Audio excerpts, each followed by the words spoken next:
Mais um dia, Senhor, nós estamos na Tua presença. Mais um dia, nós temos a alegria de te chamar de papai. Um pai alegre, um pai presente, um pai que nos ensina, um pai que nos mostra o verdadeiro caminho. Aquele pai tão especial que nem os da terra conseguem chegar ao seu patamar de tanto amor, de tanta misericórdia e também de tanto ensinamento. É aquele pai que nos diz: vá por ali, faça isso, diga isso. É aquele que sabe todos os nossos passos, que conhece e sonda tudo aquilo que nós vamos fazer. Meu Deus, é muito bom estar com o coração cheio de gratidão, é muito bom sabermos que podemos te dizer, meu Deus, muito obrigado pelas tuas misericórdias, obrigado pelo teu poder em nossas vidas, obrigado porque nós sabemos, Senhor, que somos o sal da terra, o sal que o Senhor levantou para ser a diferença, para ser uma bênção na vida das pessoas.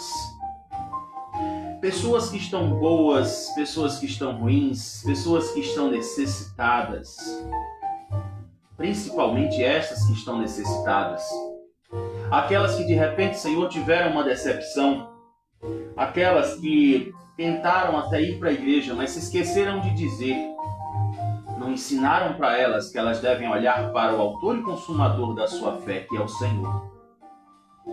Muitas se decepcionaram por conta de uma palavra, por conta de um comportamento, e dizem hoje que não querem mais estar dentro da igreja.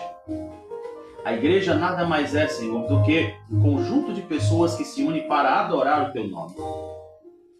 Eu te peço por essas pessoas hoje em especial, Pai, que estão decepcionadas, que elas possam realmente entender o quanto é bom estar na Tua presença. E melhor ainda, estar no lugar certo. Obrigado, meu Deus. Em nome de Jesus, tome conta das pessoas que estão aí em áreas de risco. Console aqueles que estão necessitados também, Senhor. Essa oração que eu te faço, te agradecendo por tudo, em nome de Jesus. Amém.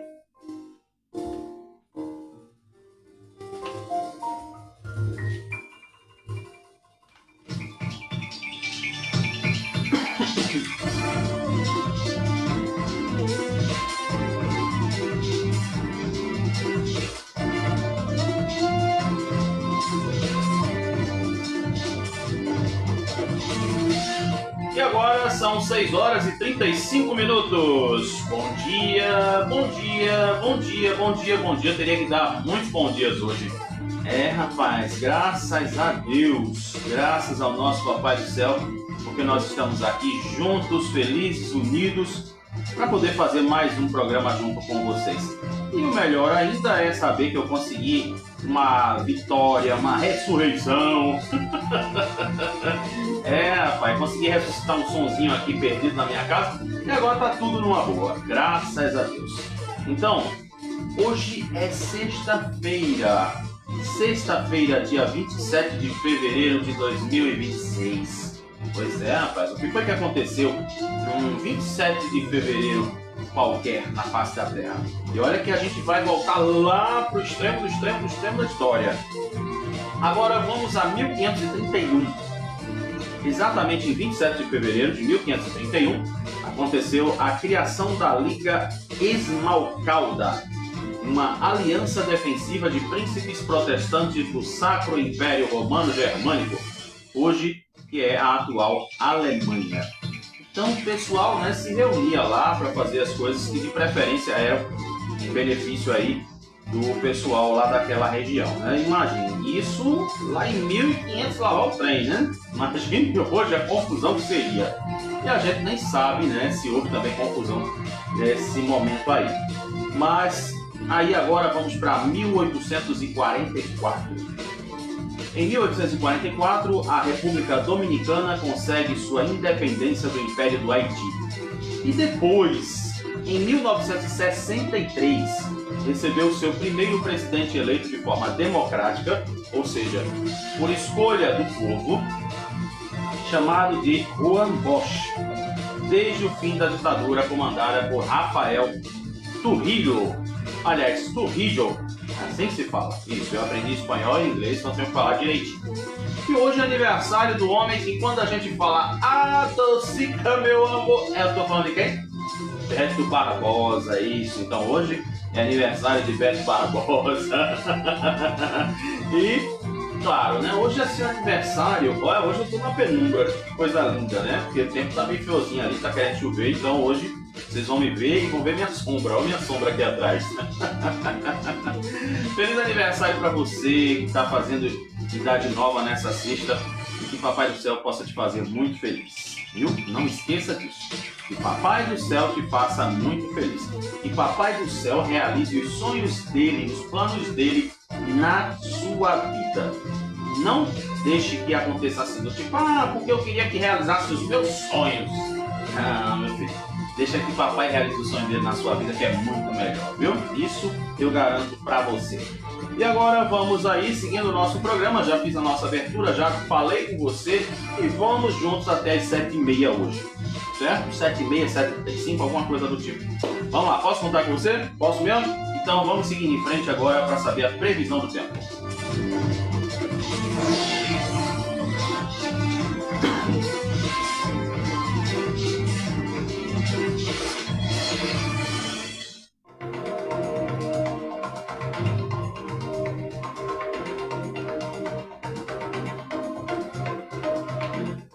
Muito bem, 6 horas e 39 minutos, já está virando para 40. E o que é que está acontecendo hoje com o nosso tempo? Você já abriu a janela? Você já viu aí que deu uma garoinha, né? O tempo está meio cinza. Pois é, rapaz. E inclusive teve muita chuva aí pro lado do interior, viu? Pois é, mas vamos saber aí como é que fica a situação de hoje. As informações são do Instituto Nacional de Meteorologia. A intensidade de ventos hoje é fraca durante o dia inteiro. Aí, o que é que acontece? Pela manhã, encoberto com chuvas fracas. Na tarde também encoberto, mas sem previsão de chuva. E já à noite fica o tempo todo nublado. A umidade máxima do ar para hoje é de 90% e a mínima de 50%. A temperatura mínima de hoje está prevista para 24 graus. E a tendência de máxima de 33 graus. Então, essa é a informação da previsão do tempo, enviado pelo Instituto Nacional de Meteorologia. Agora 6h40.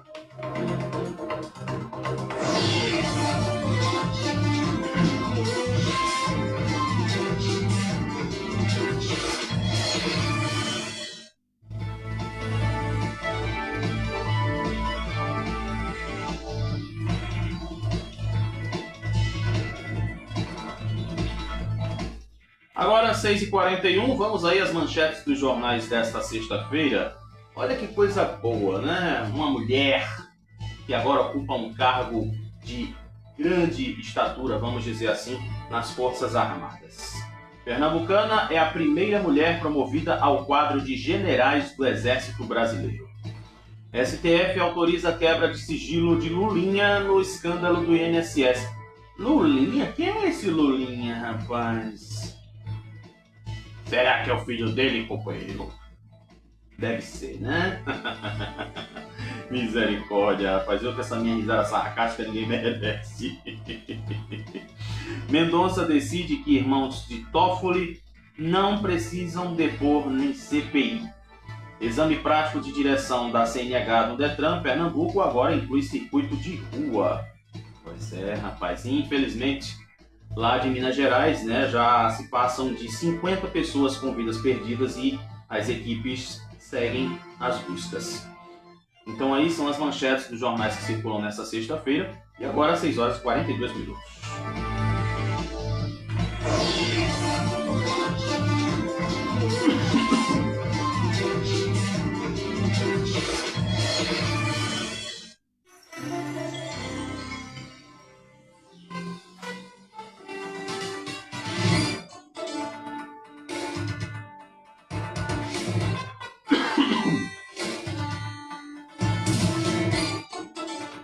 Muito bem, 6 horas e 42 minutos. Na verdade a gente é para começar às 7, é para fazer das 7 às 8, mas só que como eu sou agoniado, sabe aquela coisa assim, eu tô agoniado, aí eu entro mais cedo, né? Eu entro mais cedo, também termino mais cedo.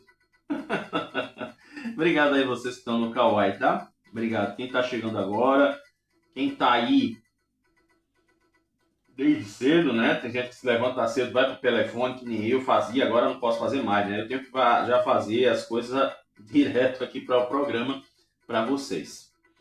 Muito bem, vamos começando com as notícias da nossa cidade e sabendo que primeiro a gente começa com o nosso Hey Brothers, o BBB da política. Isso, a gente vai saber o que está acontecendo na categoria mais vigiada de Pernambuco. E, na verdade, não é a categoria mais vigiada de Pernambuco, porque dificilmente você vê, tipo, rádio, televisão, né, que cobre política. A gente vê, por exemplo, a Rádio Jornal é um exemplo, né, de cobertura política e algumas outras poucas. Né? A CBN nem se fala, a CBN é só rádio de notícia, mas também tem lá seus momentos políticos para abordar. Então a gente aqui, né, de uma forma bem bebebética, bebebética, já viu essa? Pois é. Rapaz, eu vou dizer para você, viu? A nossa Kate Marrone, a nossa governadora, eu lembrei agora, né, de Kate Marrone. Rapaz, só não lembro o nome do seriado. Eu nem sei se tá lá nos canal velho, né, de séries antigas. Eu sei que tem as Panteras, tem outras boas lá, mas eu não sei o nome dessa, eu vou procurar saber. Aí diz aqui, olha só, a participar do Congresso Estadual da União dos Vereadores de Pernambuco nesta quinta-feira, a governadora Raquel Lira desabafou sobre as dificuldades que tem enfrentado na Assembleia Legislativa. Apesar de ter maioria em plenário, ela citou inclusive a demora para ser pautado o projeto de lei referente ao limite de 20% para o remanejamento do orçamento do Estado. E exatamente esse orçamento de 2026 continua travado porque a governadora vetou trechos da lei aprovada em dezembro de 2025. O principal foi o limite de 10% para que possam remanejar os recursos por decreto. Os vetos não foram colocados em pauta e o projeto enviado no período de convocação extraordinária, depende do parecer do relator da Comissão de Finanças, deputado Antônio Coelho, que é de oposição. Agora olha nos meus olhos. Isso, olha nos meus olhos. A gente já está assim, eu já estou cansado de falar sobre essa história dessa LOA, porque se o povo, né, tivesse realmente essa coisa do eu gosto de política, eu sou politizado, inclusive até eu acho muito bonito o povo lá da Paraíba, que lá eles são politizados. Lá não é qualquer coisa. Povo da Paraíba, pense num povo que eu amo, é o povo da Paraíba, que eu fui lá em João Pessoa e gostei demais. Gostei muito de ter ido lá na Paraíba. E digo a você, meu desejo é poder voltar logo de novo lá. E exatamente a governadora diz aqui, hoje a gente está com projetos em tramitação na Assembleia. O ajuste da LOA é super importante para a gente poder fazer a abertura de crédito por decreto. Estamos fazendo renegociação de dívidas com a Caixa Econômica e com o Banco do Brasil. Por quê? Apareceram condições melhores. Eu posso alongar com carência maior a dívida que o Estado tem com o banco, com os dois bancos, aliás. Eu estou negociando para 10 ou 20 anos na frente. É sobre dinheiro para fazer investimento. Então, não tem mágica. O que a gente precisa fazer é o orçamento funcionar. Para quem? Para o povo, não é para mim. Ela disse. E aquela história. Ela ainda relatou ter 500 milhões de reais sob análise do Tribunal de Contas de Pernambuco para obras de infraestrutura. Porém, aguarda autorização desde o ano passado. Nós estamos há 6 meses discutindo com o Tribunal de Contas. Estamos todo dia pedindo para poder publicar o edital. E ainda disse aqui: eu vou ter uma reunião com o Tribunal de Contas na semana que vem, mostrando as prioridades do Estado, para que a gente possa ter celeridade nas análises. É claro que a avaliação deles é importante, impede que a gente faça a coisa errada, melhora o projeto, mas precisa sair do papel. O calçamento não é para mim, a água não é para mim, porque eu tenho isso na minha casa. É para o nosso povo que a gente conhece. Assim ela deixou claro. Aí eu vou dizer para você, né?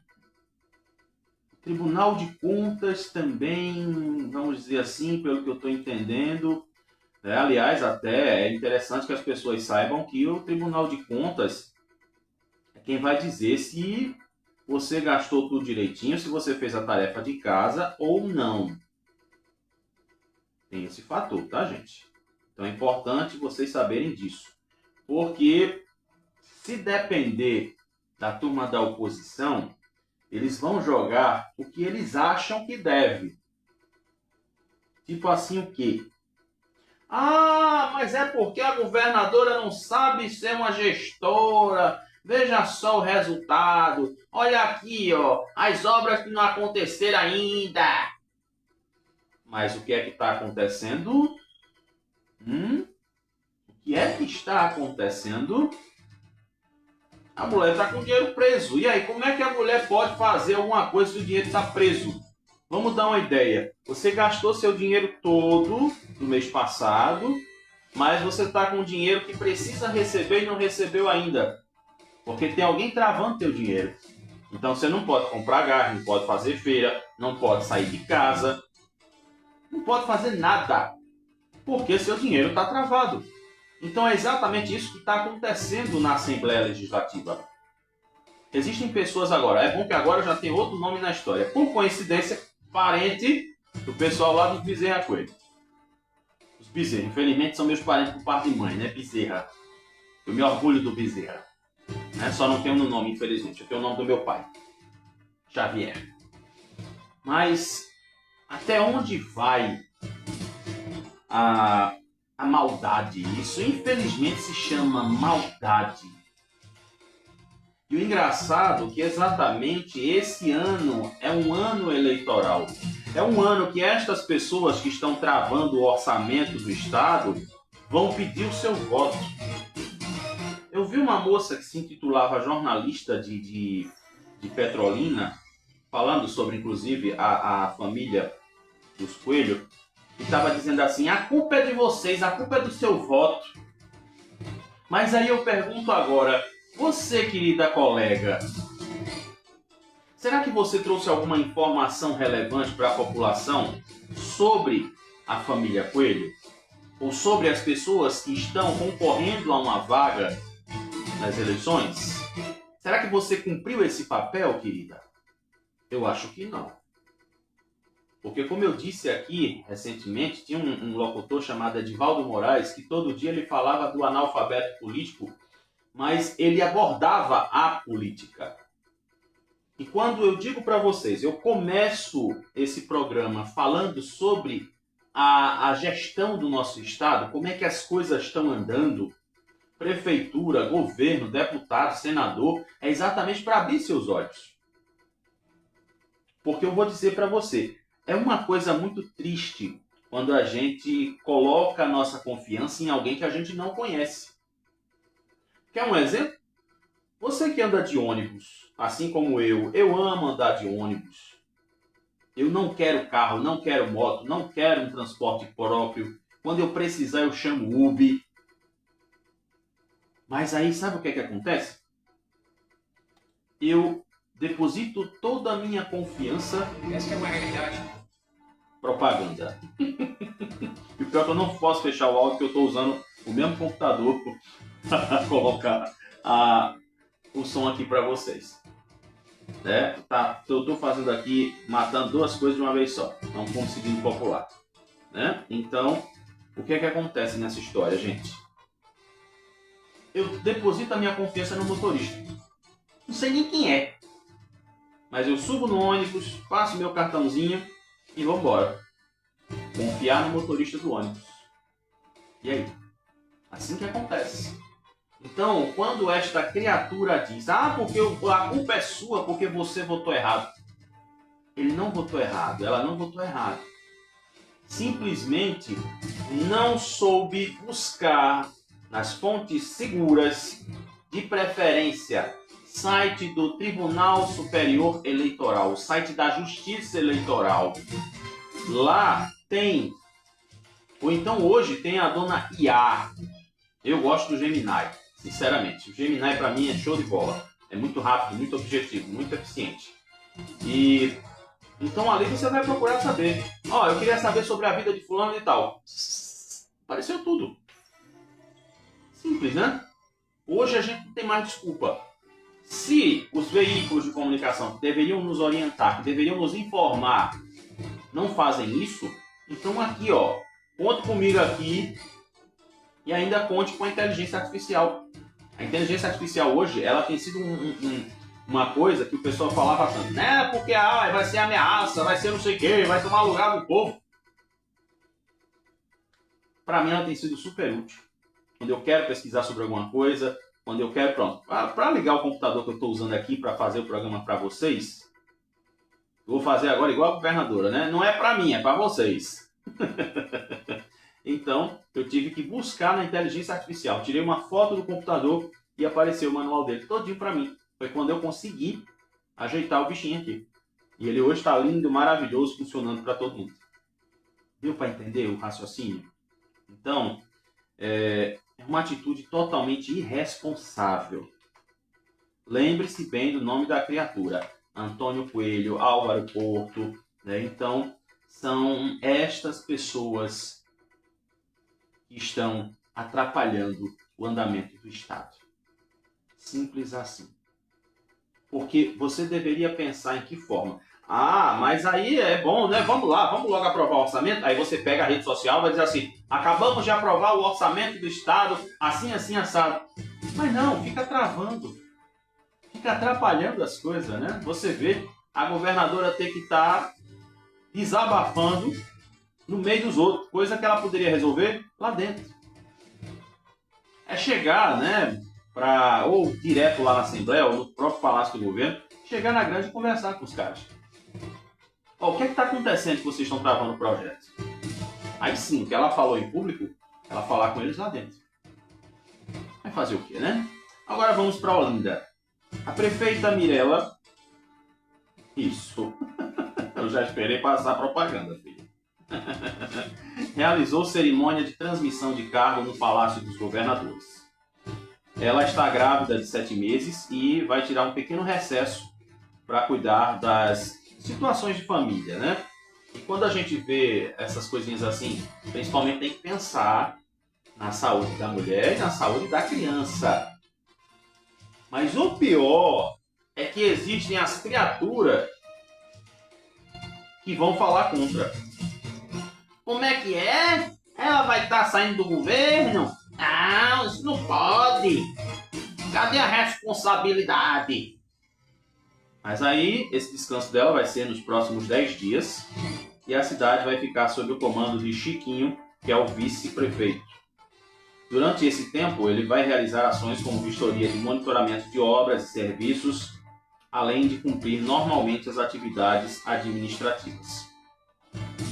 Então é aquela história, né?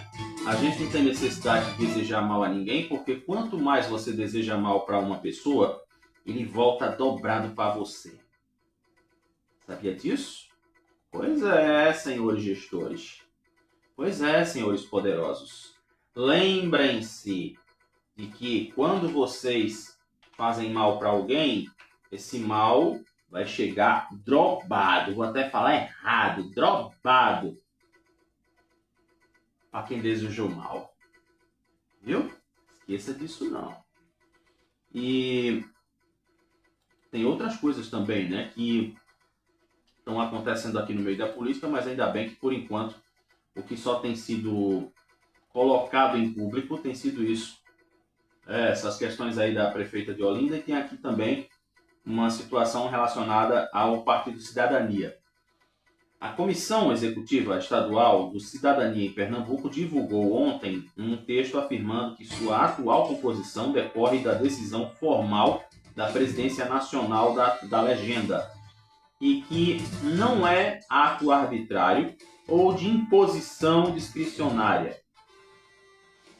O documento assinado pelo presidente estadual da sigla, João Baltar Freire, sustenta que a legitimidade do grupo foi restabelecida após determinação da Justiça e reconheceu possíveis coisas erradas na condução da direção anterior.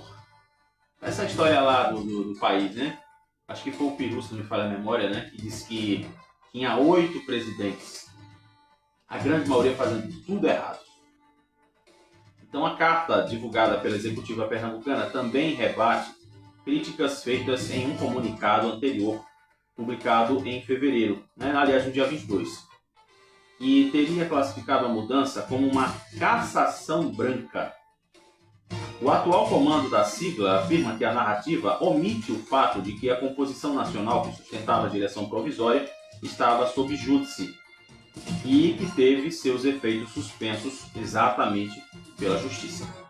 A executiva restabelece e afirma que já exercia a condução partidária desde 2022 a nível nacional, participando da organização interna e também da estruturação do diretório estadual. Aí eu te pergunto, né? Às vezes a gente vê pessoas que não têm um senso de grupo. São pessoas que só pensam em si, na sua hérnia umbilical, né? Só pensam em si. Mas se esquecem de que existe um conjunto e que esse conjunto precisa de regras, precisa de uma direção. Então, a gente precisa tomar certos cuidados. Às vezes tem gente que já chega e diz assim: eu mando nisso aqui, e dá, é eu que estou mandando. Tem gente que abre a boca e diz isso. Mas se esquece que tem o restante do povo, né, para fazer suas coisas. Pois é, e agora às 7 horas em ponto, vamos aqui falar sobre a PAC. Ó, tá chovendo de novo. Tá chovendo de novo. Então vamos saber aqui que a PAC, a Agência Pernambucana de Águas e Clima, emitiu um novo alerta de chuvas para o nosso estado. O aviso foi publicado na noite de ontem e vale para hoje, no sertão e no agreste do estado. Existe a previsão de pancadas de chuvas moderadas a forte ao longo do dia. Os moradores do sertão de Pernambuco, São Francisco e do agreste devem seguir orientações da Defesa Civil. Instabilidades atmosféricas devido a uma cavada em altos níveis continuam ocasionando pancadas de chuva de intensidade moderada e pontualmente forte no sertão e no agreste. Então assim, né? A gente está vendo aqui que Palmeirina teve 61 milímetros, Camaragibe 53 milímetros, Moreno 50 milímetros, Serra Talhada 45, Betânia 41 e São Lourenço da Mata com 36 milímetros. Exatamente, são aí as informações que são coletadas, né, dos pluviômetros que existem aí em alguns locais estratégicos. Então, Recife não vai ter essas chuvas fortes ou moderadas, mas em compensação a gente sabe que choveu aqui no Recife, é dor de cabeça para todo mundo. Então vamos seguindo agora com o nosso noticiário da cidade, rapaz, que é o que tem de coisa aqui. Eu achei interessante e muito, assim, válido, vamos dizer assim, né, a exposição que está acontecendo lá em Portugal sobre os 200 anos do Diário de Pernambuco. Eu já tive o privilégio, né, de ter uma reportagem no Diário de Pernambuco. Minha irmã também já saiu no diário. Ainda bem que foi só por coisa boa, graças a Deus. E foi aberta ontem no Instituto Pernambuco Porto a exposição que celebra os 200 anos do Diário. E a cerimônia foi realizada na cidade de Porto. Porto fica em Portugal. Portugal, Portugal. Todo mundo quer sair daqui, não vai para Cuba nem para Venezuela, vai para Portugal. contou com a presença do secretário de Estado da Cultura de Portugal, Alberto Santos, e do presidente do jornal, Carlos Frederico Vital. Em discurso de saudação, o presidente do Instituto, Zeferino Ferreira Costa, destacou a satisfação de comemorar o bicentenário do jornal em território português. A organização local da mostra ficou a cargo do Diário do Sul, parceiro do jornal aqui brasileiro, em Portugal, com patrocínio da empresa chinesa XCMG. O presidente do Diário ressaltou o significado da celebração e disse aqui que é um feito de pouquíssimos que vão alcançar. O Diário de Pernambuco, né? Nossa, meu Deus do céu, ó, história, muita história. Então, sua avó conheceu o Diário, sua bisavó conheceu o Diário, sua tataravó conheceu o Diário, e assim vai. E é um motivo de muito orgulho e alegria, mas também uma oportunidade de reafirmar o compromisso de sempre servir melhor a Pernambuco e as outras pessoas. Então, a exposição ela vai seguir até o dia 27 de março, lá em Porto. Porto que fica em Portugal. Aí, vamos trazer essa exposição para cá, né? Menina, traz a exposição para cá, que a gente quer ver as coisas do Diário. Eu mesmo tenho uma curiosidade enorme em relação a como é que aconteceu a história do Diário. Inclusive, até um parente meu também foi funcionário do Diário de Pernambuco. Meu tio, né? E vamos aqui agora ver outra coisa que eu quero entender junto com vocês. 7 horas e 4 minutos. Rede Municipal de Ensino em Pernambuco é formada por professores temporários. E quem disse isso foi o MEC. Então pensa aí. Dados do Censo Escolar 2025 mostram um perfil de vínculos docentes no Estado e no Brasil. As redes municipais têm maior participação de contratos temporários. Como é que é isso? Exatamente, os números detalham a situação funcional dos professores na educação básica das redes públicas de ensino, considerando os vínculos efetivos, contratos e regime CLT e também a terceirização. Na rede estadual de Pernambuco, os dados indicam predominância de professores concursados. 62%, quase 63%, né? Vamos arredondar 63%. 63% deles têm vínculo de concurso, é efetivo. 36% atuam em contrato temporário. E cerca de 1% está sob outros regimes, como CLT ou terceirização. Esses números, né, relacionados aos professores efetivos é acima da média nacional na rede estadual, e indicando maior estabilidade de quadro docente em comparação com parte do país. E ainda assim, o contingente de temporários permanece alto, representando mais de 1/3 dos profissionais. Aí o levantamento mostra um cenário de diferentes redes municipais pernambucanas, onde os contratos temporários superam os vínculos efetivos. Segundo o MEC, aí agora nas redes municipais, 46,9% dos docentes são efetivos, 51% temporário, 0,8% CLT. E a terceirização aparece com participação residual, ou seja, um número bem pequeno.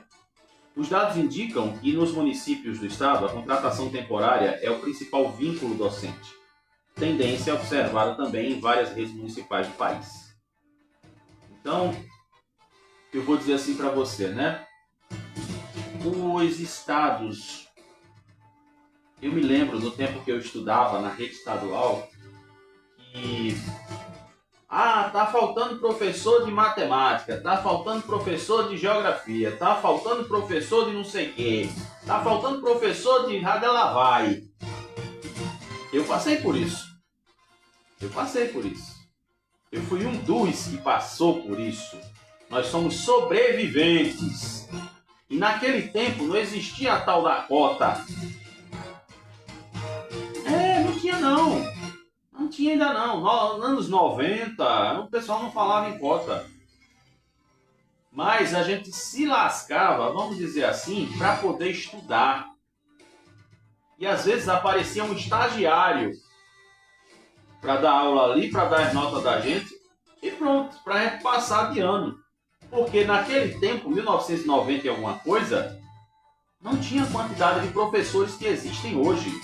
Mesmo sendo terceirizado, mesmo sendo contratado, mesmo sendo efetivo, hoje ninguém reclama de falta de professores. É mais fácil acontecer o quê? Ah, a professora fulana, ela está de licença porque ela está doente. Ah, o professor fulano de tal está de licença porque se casou. Aí sim. Então é preciso lembrar isso para as pessoas.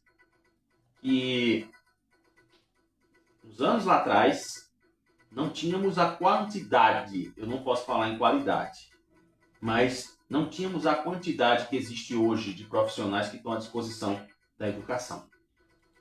Então, isso é uma vitória conquistada por luta. Por que eu digo isso? Porque quantas vezes foram fazer denúncia de que não existiam professores? E daí o que acontece? Tem que correr atrás de prejuízo. Aí é onde entra aquela historinha lá das autoridades. Ministério Público, Tribunal de Contas, Tribunal de Justiça, ou seja lá o que for. Agora, 7 horas e 8 minutos. E o Recife registra mais de 6.200 casos de dengue no ano passado. Você imagina onde que acontece esses casos de dengue? Aonde? Vamos lá, eu vou lhe dar um doce se você acertar.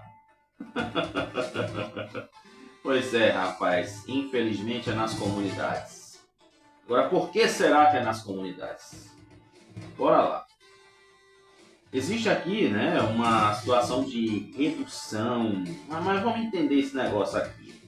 Vamos entender, eu quero entender. Tá me entendendo? Pronto, quero entender. A dengue segue como uma preocupação crescente na periferia do Recife. No ano passado, a capital pernambucana chegou aos 6.216 casos de dengue, zika, chikungunya, além de 3 vidas perdidas. Mesmo com redução de 8% nos casos relacionados a 2024, autoridades alertam que o risco permanece amplo em 2026, especialmente agora. Na comunidade do Detran, por exemplo, lá no Iputinga, os relatos de moradores revelam o impacto prolongado da doença. Aos 74 anos, Dona Marinalva afirma ter perdido a conta de quantas vezes teve dengue. Eu mesmo tive um bocado de vezes a dengue. Meu Deus do céu, acho que eu já estou tão vacinado que a dengue nem chega mais perto de mim. E ela diz assim, né? A doença passa e as consequências ficam. Foi muita fé, muita dor de cabeça, muita dor nos ossos, que até hoje ainda sente. Passou quase 3 meses em cima de uma cama, eu imagino. Já a sua vizinha Gilvaneide também enfrentou dengue e chikungunya. Ela ficou mole, sem forças, muita dor e realmente você não tem força para fazer nada. E exatamente diz aqui que, segundo especialistas, a combinação de chuvas noturnas e altas temperaturas durante o dia cria condições ideais para a reprodução do Aedes aegypti. E esse ciclo do inseto pode se completar em cerca de 8 dias. Do ovinho ao adulto capaz de transmitir a doença. E diz aqui, um estudo realizado por pesquisadores da Universidade Federal de Pernambuco, ao longo de 10 anos, chegou à conclusão de que o Recife apresenta condições estruturais que favorecem a circulação do mosquito. Fatores geográficos, climáticos, sociais contribuem para a persistência da dengue, principalmente aqui na Zona Norte e na Zona Oeste da cidade. Acredite. As áreas mais afetadas coincidem com as regiões de maior dependência social, onde há precariedade no saneamento, dificuldades de infraestrutura e maior presença dos criadouros do mosquito. E aí, tirem suas conclusões. Tire suas conclusões. E daí, vamos pensar um pouco, né, sobre a nossa realidade, porque a gente sabe que muita coisa acontece por conta de falta de informação ou então de falta de vergonha.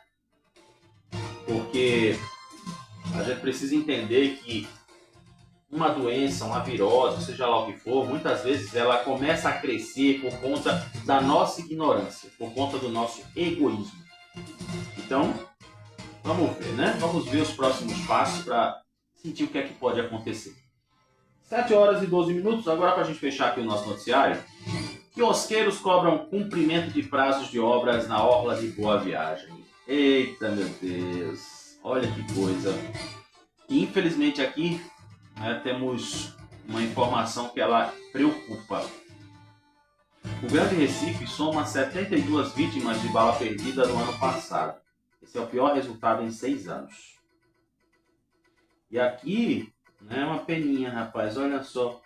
Já tinha passado o nosso BBB, mas aí eu vou falar porque a gente, quando eu virei aqui para outra página, já apareceu outra coisa aqui. Não, eu vou voltar no plantão BBB agora, vai ter plantão BBB. Pois é, menino, bora lá. Eu gosto de acompanhar a política. Diz a tu, criatura. Eu amo política.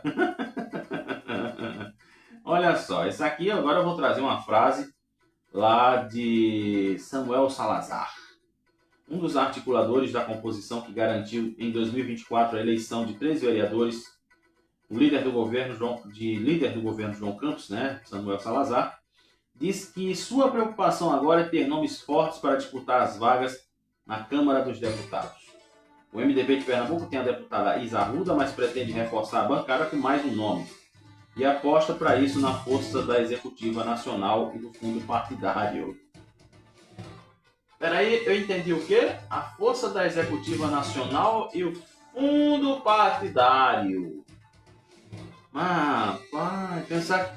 Eu ia deixar passar isso aqui, criatura? E ele diz assim, que nada impede a montagem da chapa estadual e que ela pode ser feita pelos filiados do partido que queiram tentar uma vaga para a Assembleia. Hoje o MDB tem 2 estaduais, Jarbas Filho e Valdemar Borges. Quem diria, que Valdemar Borges ia sair do PSB e ir para o MDB, deixa quieto. Será que foi isso que eu entendi? Mas ambos foram eleitos em 2022 pelo PSB. Ah, sim. Agora deu para entender, meu filho. Bote os pontos e certinho. O MDB não conseguiu quadros suficientes para a disputa. Agora, eu acho engraçado, essa coisa de dizer que porque a gente vai ter que ter a força da liderança do fundo partidário. Fazer o quê? E até agora, gente, mais de 4.000 eleitores são atendidos no primeiro dia do mutirão do TRE, tá? Então não se esqueça aí, se você está com a sua situação eleitoral em débito, você precisa ir lá no TRE, aliás, primeiro agendar o atendimento para poder ir lá em alguma unidade do TRE para ficar em dia. Aí já o filho de Jarbas disse que a mediocridade de não fazer chapa pela segunda eleição seguida é deles. Foi isso que ele disse, Se deu para entender aí o que Samuel Salazar falou, pois é, deixa quieto, Deixa quieto, meu comparsa. Misericórdia. Então agora são 7 horas e 16 minutos. Vamos girar agora, vamos para o nosso noticiário do Brasil e do mundo, que ainda tem uns esportes para a gente conversar, tá? Então agora são 7 horas e 16 minutos. Deixa eu agora me aprumar aqui na nossa vinhetinha de passagem e a gente seguir com o programa normal.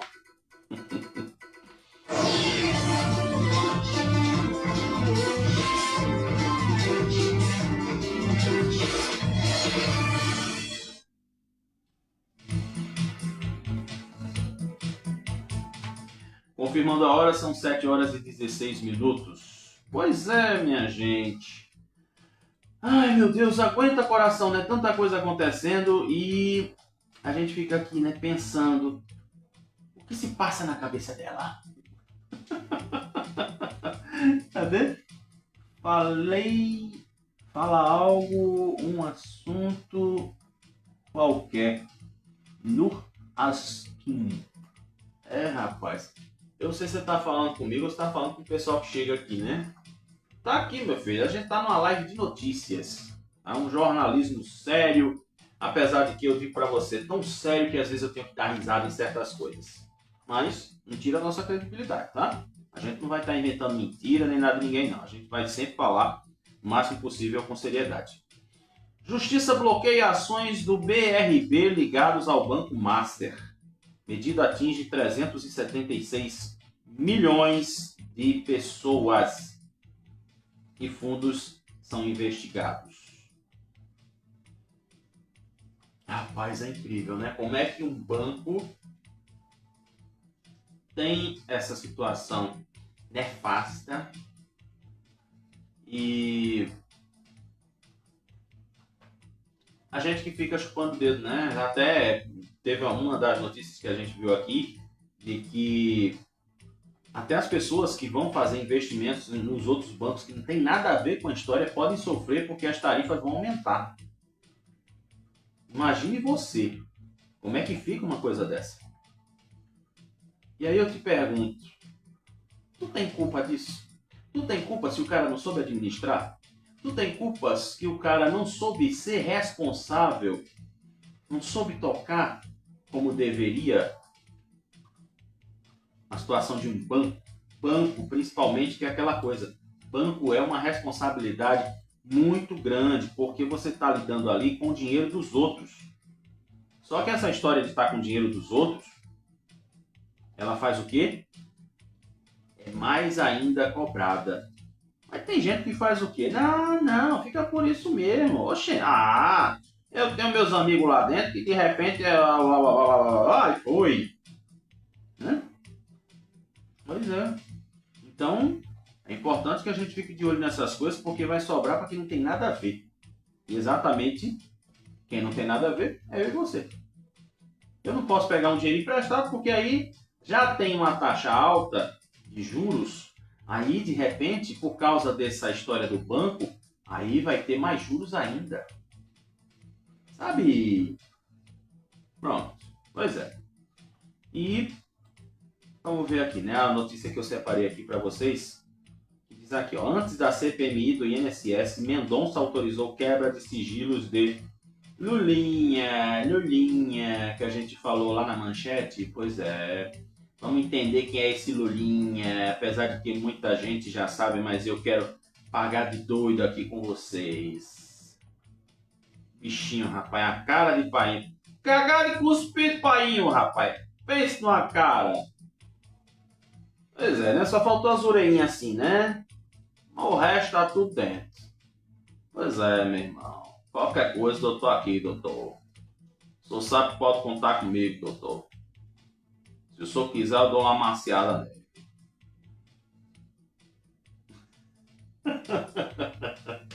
Eu amo imitar o Macedo, pense. O capanga do Ferete recifense. É sotaque do Recife. A gente conhece Recife de longe. Aí diz aqui, ó. O ministro André Mendonça, do STF, autorizou a quebra de sigilos bancários, fiscais e telemáticos de Fábio Luiz da Silva, o Lulinha, Lulalô, filho do presidente Lula. Pronto, né? Eu fiz todo esse mistério, todo esse, né? Pra dizer agora que é o filho de Lula. Mas eu já sabia. É para segurar a audiência, bebê. A autorização aconteceu antes da CPMI do INSS aprovar todos os requerimentos em pauta, que tinha como alvo o filho de Lula. Augusto Lima, ex-sócio do Banco Master, ex-parlamentares investigados pela Polícia Federal, acusados de participação no esquema fraudulento de descontos associativos, e até mesmo o presidente do Palmeiras, aliás, a presidente do Palmeiras, Leila Pereira.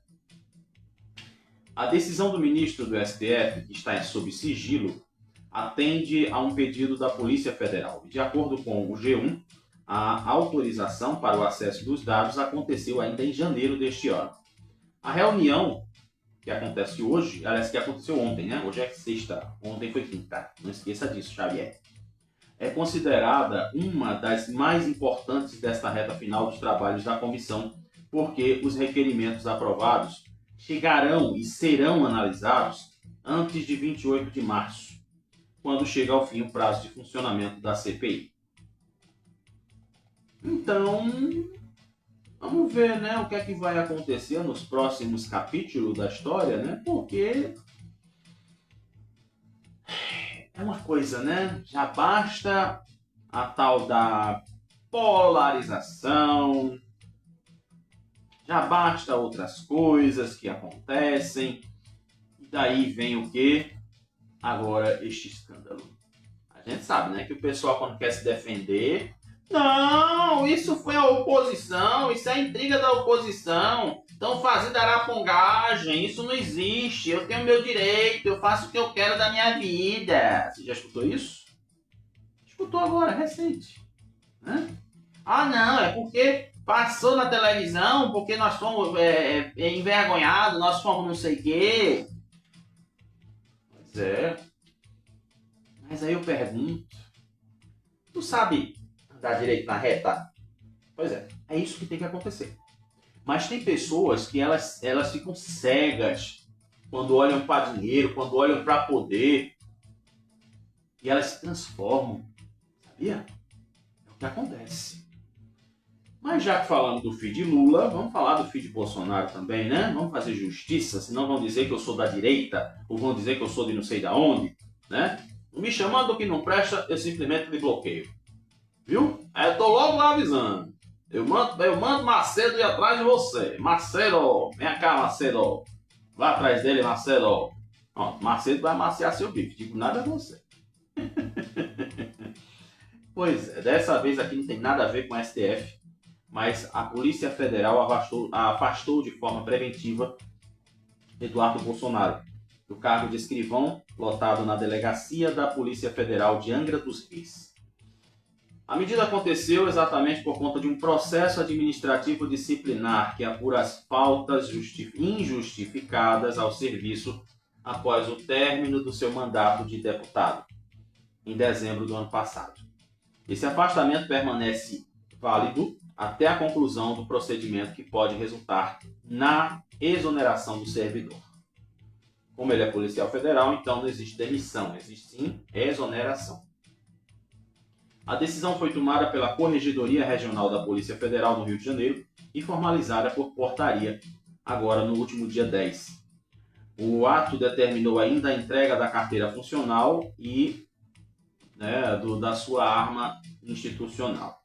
A publicação aconteceu ontem no Diário Oficial da União, data a partir da qual passou a contar o prazo de 5 dias úteis previstos nesse processo. O processo foi instaurado em 27 de janeiro para investigar a ausência do ex-deputado ao trabalho por mais de 30 dias consecutivos, sem justificativa formal, segundo a portaria da Corregedoria. Então, o que é que acontece, gente? Tem pessoas que acham que é assim, eu sou funcionário público, então eu faço o que eu quero, eu boto atestado, eu digo que eu estou doente, eu digo que eu estou não sei aonde, e de repente... Aquele de repente da Angélica, né? Eu acho tão bonitinho aquele de repente que ela fala. Tu tá fazendo outras coisas, enquanto deveria estar trabalhando. Aí depois... não, porque nós somos vítima da oposição, é porque a Polícia Federal, o comandante é da oposição. Sai da Atena. É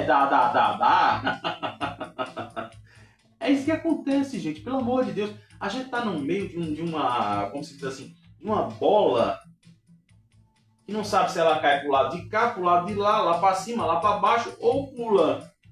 Pronto. Você tá entendendo como é que as coisas acontecem? Infelizmente é assim, né? Então por isso que eu fiz questão. Já que apareceu um e apareceu o outro aqui, eu digo, opa, vamos dar processo de igualdade aqui na história. E médica recifense se torna a primeira mulher indicada ao quadro de generais da Brigada de Exército. Exatamente. Uma pernambucana recifense. Tudo bem, já passou o noticiário local, mas a gente faz questão de registrar. Falamos na manchete, mas agora vamos saber. A coronel médica Cláudia Lima Guzmão Cacho, de 57 anos. Após votação secreta dos generais do alto comando do Exército, a indicação agora será submetida ao presidente Lula. Então, exatamente agora só falta Lula assinar para ela se tornar general do Exército, né? Ser uma das grandonas lá dentro. Ela é formada na Universidade de Pernambuco, a UPE, e foi a primeira colocada no curso de formação de oficiais médicos do Exército Brasileiro. Ela ainda tem pós-graduação em Administração Hospitalar, MBA em Gestão Estratégica de Saúde e o curso de Comando Estado-Maior do Exército. Aí você vai dizer assim, ah, tá, é uma branca, privilegiada, ela teve oportunidades que meu filho no morro não teve. A escola tá aí, a faculdade tá aí. E olhe que ela se formou na Universidade de Pernambuco, a universidade pública do estado. Não se formou em uma Uninasal da vida, em uma sei lá o que da vida, FGV da vida. Não, ela se formou na UPE. Tá? Pra tu parar com o teu discurso de mimimi e dizer que não tem oportunidade na vida, não. A oportunidade tá aí batendo na sua porta. Você não vai porque não quer. Deu para entender? É isso que acontece, tá? Então, 7h28 agora. Deixa eu ver aqui, dar uma passada no mundo agora, porque a gente precisa saber o que está acontecendo com o Trump e sua turma para depois a gente chegar no esporte e poder fechar o nosso programa de hoje. Né? De vez em quando, né, eu tenho que ser paizão, né? Eu não sou pai, não tenho esse privilégio de ser pai, mas quando precisa eu sou paizão, viu? Eu sou paizão, e sou paizão daquele que bate uma olhada, que a turma já, oi, presta atenção. Se o bicho pegar, eu vou contar de 1 até 2. 1, 2, pronto. Diz aqui, né? Paquistão declara guerra aberta a autoridades talibãs no Afeganistão e faz ofensivas em Cabul. O governo do Paquistão declarou que uma guerra aberta às autoridades talibãs do Afeganistão bombardeou grandes cidades do país vizinho. O governo dos Estados Unidos é acusado de omitir arquivos do caso Epstein, que mencionaram Trump. E isso aqui a gente já falou ontem também. Chanceler iraniano afirma que houve progressos em negociação com os Estados Unidos. E por último, Cuba denuncia tentativa de infiltração pelo mar por grupo armado dos Estados Unidos. E aí também, né, os Estados Unidos impõem mais sanções ao Irã em meio à nova onda de protestos. Então aí foi o nosso giro pelo mundo. Agora 7h30. Vamos agora falar de futebol, de esporte, para poder fechar o nosso programa. Agora confirmando 7h30.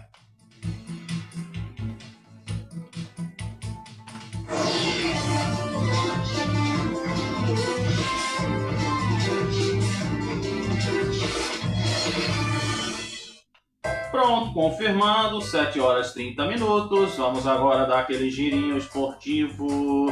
Rapaz, eu não sei quem é que tá mais tenso, né? Se é o mundo, se é o Brasil, se é o Recife, não sei, estamos empatados. Pois é, vamos falar aqui começando pelo Náutico. Com Dodô e Paulo Sérgio, o Náutico tenta reeditar o sucesso de Giancarlo de Chiesa. O Santa Cruz lança novos uniformes hoje. O Sport anuncia ingressos esgotados para a ida ao final do Pernambucano contra o Náutico. Elencos de Sport e Náutico celebram presença de 2 torcidas no final do Pernambucano. Agora vamos ver a repercussão depois, né? O antes é bom, é lindo, mas vamos ver o depois. Né? Aí depois vão dizer que os amarelinhos, aliás, os amarelinhos não, os laranjinhos estão virados, né? No Giraia, não sei, vai entender esse povo. E diz aqui também, né, que Lula exalta a Copa do Mundo Feminina e critica mentiras sobre corrupção e vai a Dilma em 2014. Meu Deus do céu. E ainda diz aqui, Neymar faz 2 no Vasco, tira Santos da lanterna e tenta convencer Ancelotti para ir à seleção. Então aí, né, já falamos sobre o nosso giro esportivo aqui. Inclusive, né, a gente nem teve tempo, nem teve condições de passar as classificações do Pernambucano, né? Eu vou ver se a gente consegue fazer isso na segunda-feira, como é que fica essa situação. Tá bom, gente? Então agora 7h32. já terminamos o nosso noticiário. Meu programa ainda não terminou, eu tenho que fechar com a palavra, tá? E aí depois a gente sim declara encerrada a nossa missão de hoje.